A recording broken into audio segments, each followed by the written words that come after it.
Insanity is something irrational and incomprehensible.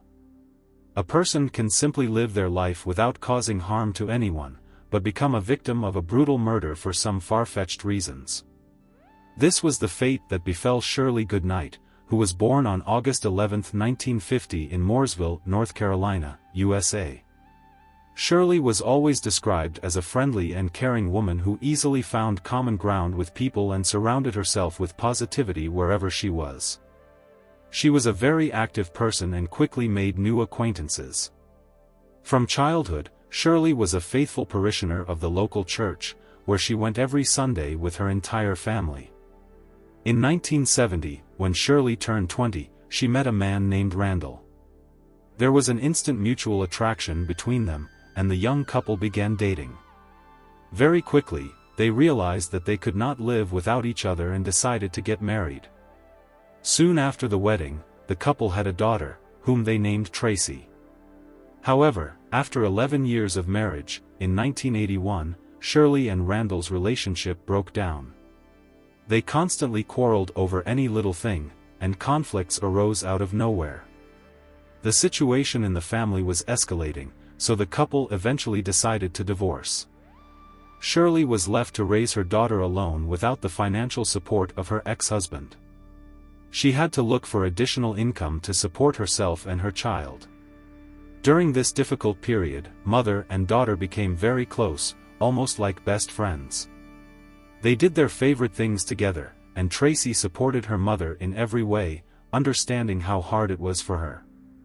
Unfortunately, there were few jobs in Mooresville, so Shirley and her daughter decided to move to the city of Kannapolis, which is also located in North Carolina. It is a small town where most residents have an above-average income. Shirley was lucky enough to get a job at a textile company. Management quickly noticed the professionalism and hard work of the new employee, highly appreciating her skills. Colleagues also spoke very highly of Shirley. Over time, the woman worked her way up to the position of assistant manager. In Kannapolis, Shirley was actively involved in volunteer work, organizing golf tournaments and fundraisers for local charities. The years passed, Tracy grew up and left her childhood home. Because of this, Shirley felt lonely and decided to try to find a life partner and build a new relationship.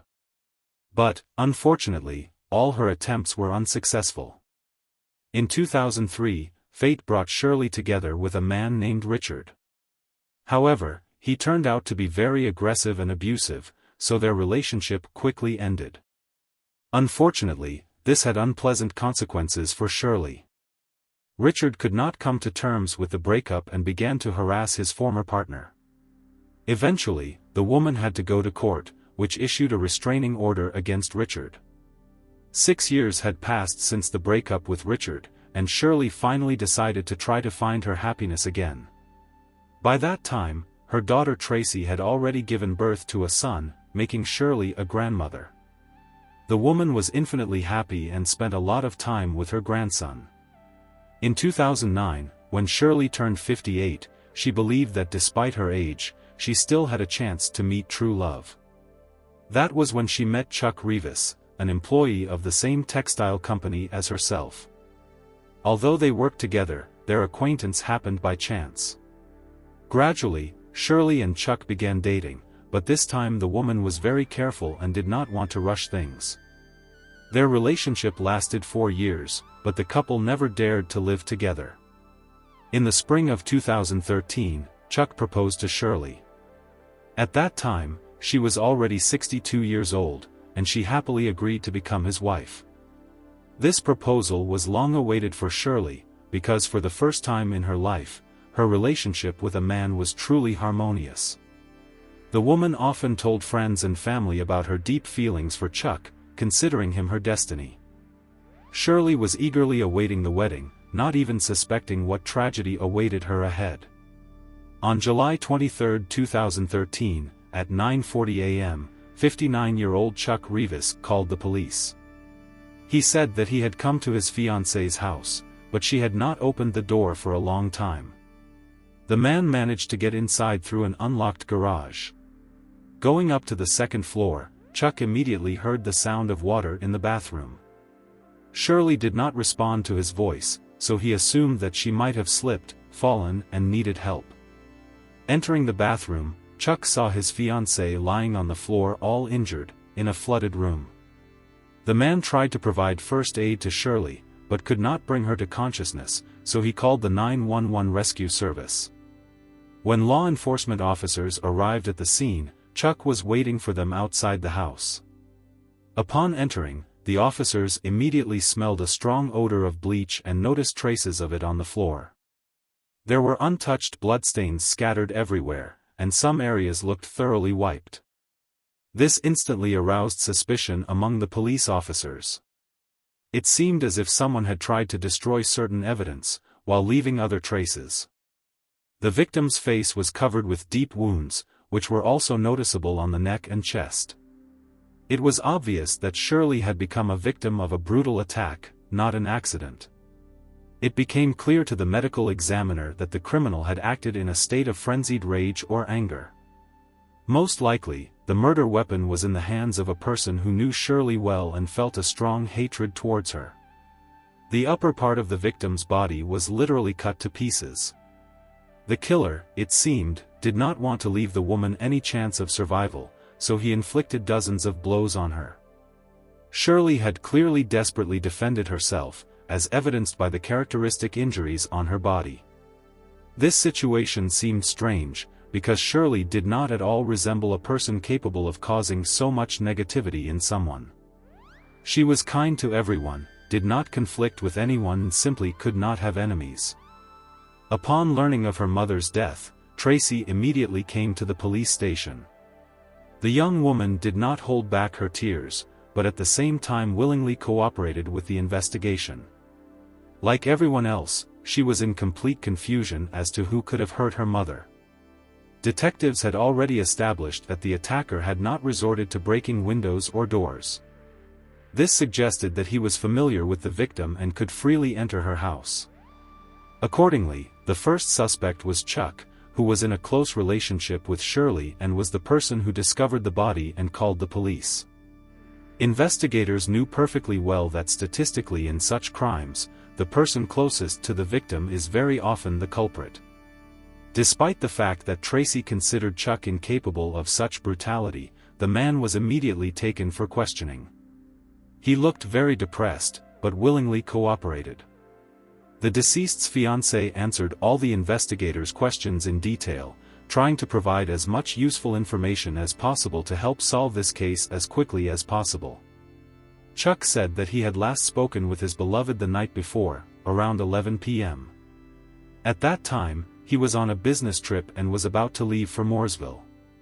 Shirley stayed to look after his dog. During a normal phone conversation, the couple discussed Chuck's return home and their upcoming meeting. The man promised to come the next morning to pick up his pet. Suddenly, during their dialogue, the connection was cut off.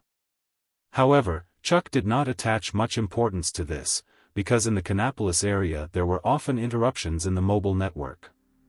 He did not hear any screams or suspicious sounds on the handset. The man assumed that Shirley might have simply left the coverage area. Moreover, they had already managed to discuss everything necessary and were going to end the conversation anyway. That is why Chuck decided not to call back, because they already had a meeting scheduled for the morning. He simply put the phone away and went to rest before the return trip. The next morning, the man arrived at his fiancée's house exactly at the specified time. The first thing that caught his eye was the open garage door and the closed front door. This was not typical for Shirley, but Chuck assumed that she might have just returned from the store and simply did not have time to close everything. He knocked on the door and rang the bell, but no one answered. Not wanting to show disrespect and break into someone else's home, the man still decided to enter through the garage. It was there, in the bathroom, that he came across the lifeless body of his future wife. Chuck's story completely coincided with all the data collected by law enforcement officers at the crime scene. It seemed that he was telling the truth, but the police were in no hurry to release the main suspect. When Chuck realized that he had received this unpleasant status, he was extremely indignant and offended. Fortunately, the man was able to provide an alibi, confirmed by his employer and video surveillance footage. Judging by the time stamps, at the time of the attack on Shirley, her fiancé was at the hotel, resting before the return trip, and then driving on the highway in his car. In addition, detectives knew that during a knife attack, the perpetrator very often suffers injuries himself, especially deep cuts on the hands. But Chuck's palms turned out to be completely unharmed, which finally convinced the police of his innocence in the crime. The officers assumed that the real attacker had been injured, and that was why he had tried to wipe away some of the bloodstains that belonged to him. This explained the strong smell of bleach and the characteristic stains from cleaning agents on the floor in the victim's house. Having lost their only lead, the detectives reached a dead end. When they asked Chuck who else could have been involved in the murder, he only shrugged his shoulders, assuring that Shirley simply could not have enemies. The only person who had negative feelings towards the woman was her ex-boyfriend Richard. Tracy confirmed her stepfather's words, because at one time she had seen with her own eyes Richard's cruel treatment of her mother, the difficult breakup of the relationship and the court order of protection that Shirley had won for her own safety. According to her daughter, the former lover had an extremely cruel and aggressive character, which completely corresponded to the psychological profile of the criminal. Tracy recalled that in 2003, when her mother was dating Richard, their relationship was very toxic. The man humiliated Shirley, morally and emotionally oppressed her, and at the final stages of their life together, he began to use physical. Immediately after the breakup, Richard even threatened to stab his former partner with a screwdriver. It was this incident that forced Shirley to turn to the police and obtain a court ban. After that, Richard moved to another city, where he lived for about 10 years before Shirley was found dead in her own home. However, about 6 months before the murder, he returned and even tried to resume communication with his ex-girlfriend. However, Shirley categorically refused to meet with him. Of course, such a coincidence seemed quite suspicious. As it turned out, at the time of the investigation, Richard was still living nearby and working in the town of Lumberton, located just 15 minutes' drive from the victim's house. The police immediately went to the specified address to talk to the man in person. At that time, Richard was already 65 years old. From the very beginning of the conversation, he tried to justify against Shirley in the past, calling everything a banal misunderstanding. Moreover, official charges against him had long been dropped. The man also provided law enforcement officers with his alibi, saying that the night before he had worked from 9 to 6, after which he went home and went to bed around 9. But since Richard lived alone, there was no one to confirm his words, so this alibi had no value. Hoping to see fresh wounds on the suspect's hands, the detectives carefully examined them, but instead noticed only skin covered with ulcers. This led the police to think about some kind of disease that affected the condition of the epidermis. In any case, the injuries were not at all similar to those that Richard could have received as a result of a struggle with the victim. And the man himself looked rather frail and feeble, barely moving. In such physical shape, he could hardly cope with Shirley. In the end, the detectives concluded that Richard was not involved in the murder, which was confirmed by his medical history. Having crossed out Shirley's ex-boyfriend from the list of suspects, the investigators again found themselves at a dead end. Of course, they did not ignore the version of Tracy's involvement, but the victim's daughter was also quickly excluded from this list. Then the assumption surfaced that the murder occurred during a burglary with entry into a home. The open garage door suggested that the perpetrator could have entered the house from there. However, no valuables disappeared from Shirley's home, so it became clear that the attacker had come here with the sole purpose of killing the owner. So this version had to be discarded. While investigators were racking their brains over the information gathered, the deceased's colleague, Irwin Johnson, the financial director of the textile company, came to the station. The man claimed that he suspected his own 61-year-old wife Marlene of committing the crime. Irwin was immediately brought in for questioning to get more information from him, while the police began to gather information about the new person involved in the case. Marlene Johnson was born in 1952 into a wealthy family, so she grew up as a rather spoiled and capricious girl, prone to tantrums when something did not go the way she wanted. The woman was very concerned about her appearance, wore designer clothes and skillfully behaved in high society.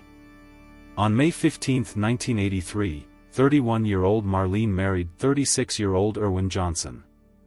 In many respects, the man was the complete opposite of his wife, restrained and calm, not too inclined to social fuss and ostentatious luxury. But despite all the differences, the couple complemented each other perfectly. A daughter was born in this marriage. There were no financial problems in the Johnson family. Irwin worked hard to provide for his family, and Marlene got everything she needed from her wealthy parents without making any effort. Subsequently, she inherited considerable wealth, which deprived her of the need to worry about money for the rest of her life. The woman was a rather nice person, pleasant to talk to and a caring mother. This lasted until 2003. It was then that Marlene experienced a serious nervous breakdown, which caused behavioral disorders and sudden mood swings. The woman turned to the best specialists she could find, but nothing helped. At the end of 2003, Marlene even tried to take her own life, so she was prescribed more intensive treatment. However, according to Irwin, his wife never became the same. She became unpredictable and aggressive, repeatedly threatened her husband with violence, and was quite ready to put her threats into practice. During a conversation with the police, Irwin even showed a scar on his arm, a trace of a knife wound that Marlene had inflicted on him during one of the far-fetched conflicts, inflating a minor dispute to incredible proportions. The couple's relationship was rapidly deteriorating. At some point, Marlene began to suspect Irwin of marital infidelity. The man repeatedly assured that he had no one, showed his wife his social media pages, correspondence in messengers and a list of contacts, but the paranoid idea was firmly entrenched in Marlene's head. In 2006, the woman began to follow Irwin more closely. At that time, he worked at a textile company together with Shirley. Marlene suddenly decided that it was with her that her husband was cheating. In fact, the reason for this obsession was a mere acquaintance between Marlene and Shirley, which Irwin himself had arranged. His wife did not like the way the heroine of the story communicated with her husband. It seemed to her that she behaved too casually and familiarly, although in reality there was a completely friendly working relationship between colleagues. Shirley and Irwin worked closely together and became close as good friends, but in Marlene's eyes it looked inappropriate. It was at that moment that she developed an unhealthy obsession with the woman whose only fault was that she worked side by side with Irwin. This obsessive idea led to Marlene stalking Shirley for several years after 2006. On September 12, 2010, she even hired a private detective to uncover the imaginary relationship between her husband and colleague. However, after a month of work, the investigator did not notice anything suspicious in the behavior of Shirley and Irwin. But instead of reassuring the jealous wife, this conclusion became a reason to fire the detective and hire new ones, continuing the surveillance. The new bloodhounds resorted to even more radical methods. They launched drones over Shirley's house, which circled around the clock and recorded every movement. Who comes to visit her? When and where does she leave the house? In fact, Marlene tracked her imaginary rival's every move, and she didn't even suspect it. Thanks to the drones, it was possible to find out that Shirley's garage door often remained unlocked, and Marlene could have used this loophole. The obsessed woman did not disdain to follow her own husband in vain attempts to obtain evidence of his infidelity.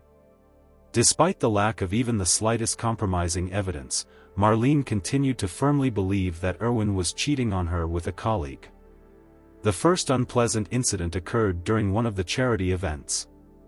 In front of all the company's employees, Marlene suddenly slapped Shirley in the face and publicly accused her of having an affair with Irwin. Those present were shocked by this wild scene. In 2011, Shirley was going on a picnic with a group of colleagues, among whom was Irwin. By that time, many people, including Shirley herself, already knew about the inadequate behavior of his wife. That evening, Marlene decided to follow the cheaters on her own.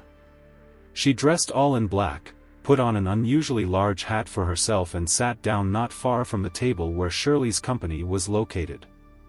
Marlene hid behind the menu and began to spy on her husband. In fact, she often had lunch or dinner at this restaurant, so she was recognized by one of the waitresses. The girl noticed the strange behavior of the regular customer and, knowing Irwin, asked him why his wife was behaving so oddly. Shirley felt uneasy, because she knew about Marlene's suspicions about her relationship with Irwin. So the woman decided to leave the restaurant. Colleagues literally surrounded her and accompanied her to the exit, trying to protect her from possible aggression from their friend's obsessed wife. Unfortunately, this attempt proved futile. As soon as Shirley approached the car and grabbed the door handle, Marlene pounced on her from behind, grabbed her hair, knocked her to the ground and began to beat her furiously with her feet. At the same time, the attacker was screaming wildly that this is exactly what happens to homewreckers who sleep with other people's husbands. Marlene was arrested for assault, but thanks to the connections of a wealthy family, she managed to quickly settle this incident.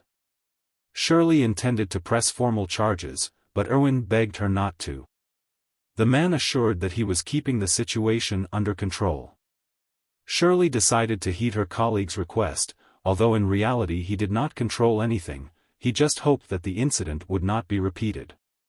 Subsequently, Marlene Johnson told the police that after that fight, he finally moved away from his wife and moved to a separate apartment. Their marriage could be considered actually over, but Marlene did not calm down and continued to pester her ex-husband. Once she even pointed a gun at Irwin, and it was only by a miracle that he managed to get away alive. After that, the man obtained a court ban on approaching, although the couple did not officially divorce in order to avoid a long hassle with documents. Now, having turned to the police, Irwin was convinced that only Marlene could have been behind the brutal attack on Shirley. After all, the deceased no longer had other enemies. Unfortunately, since the incident with the beating of a colleague was settled without formal charges, the investigators had no leads that would lead them to Marlene. However, Irwin added that his wife is now dating a new boyfriend named Tim Connor. Perhaps it was he who could shed light on Marlene's strange behavior lately. Meanwhile, detectives obtained a search warrant for the home of the main suspect. They did not manage to catch her on the spot, but the next day the woman was found in her own car in the parking lot and taken into custody. While Marlene was at the station, law enforcement officers thoroughly searched her home and car. A considerable stock of cleaning agents, mostly bleach, was found in the trunk. Yes, the same bleach, traces of which forensic experts found in Shirley's house.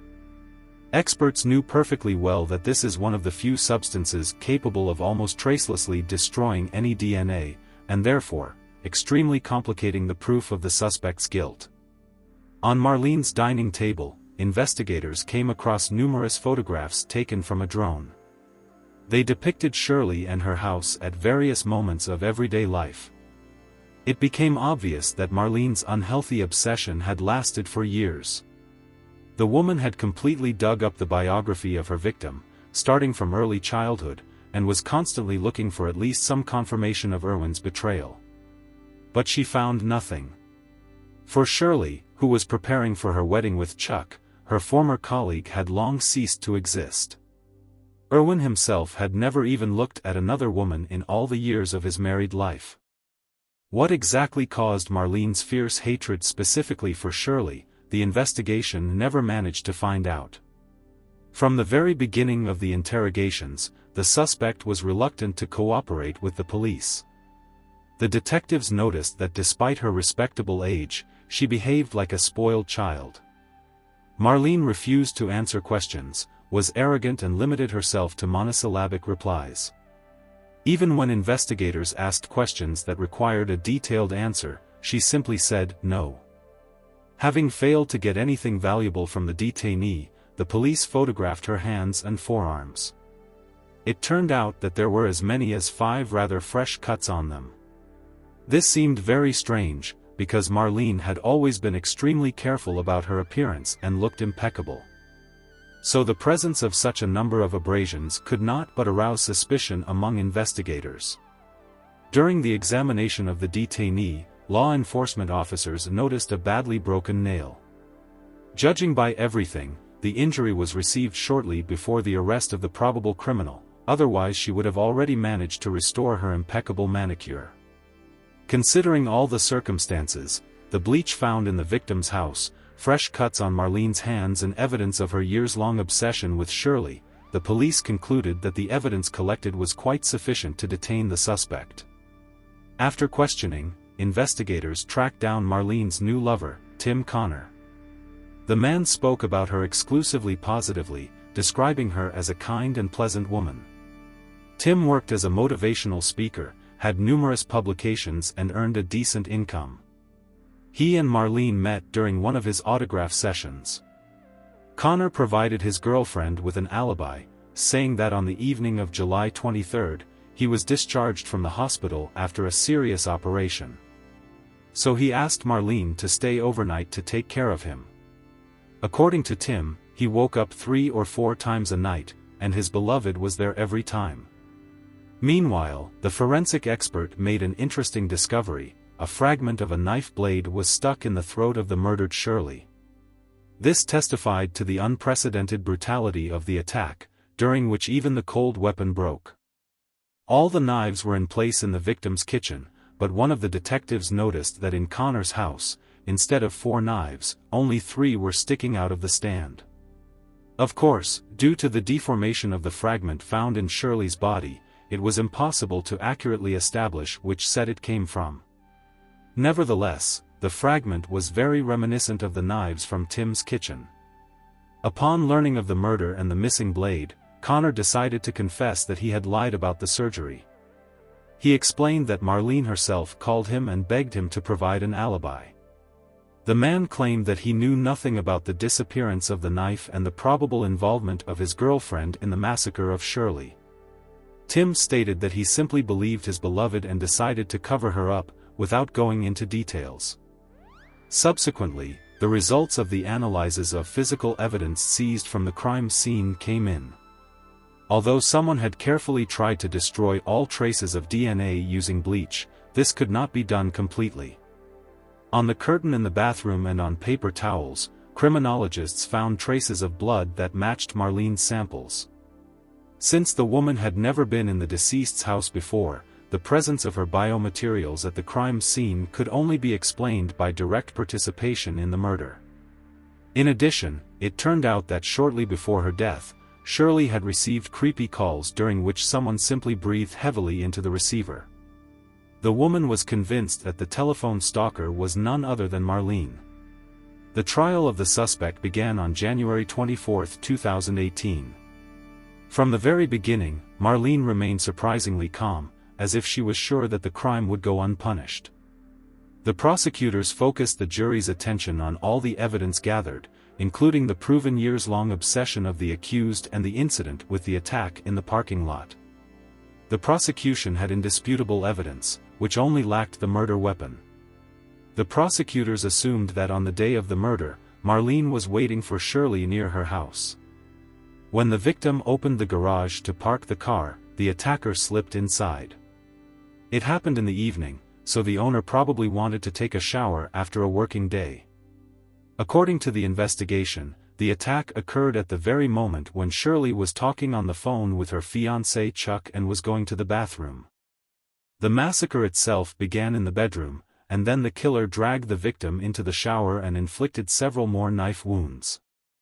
Then the criminal went to her car parked nearby and got bleach and other means to destroy the traces from there.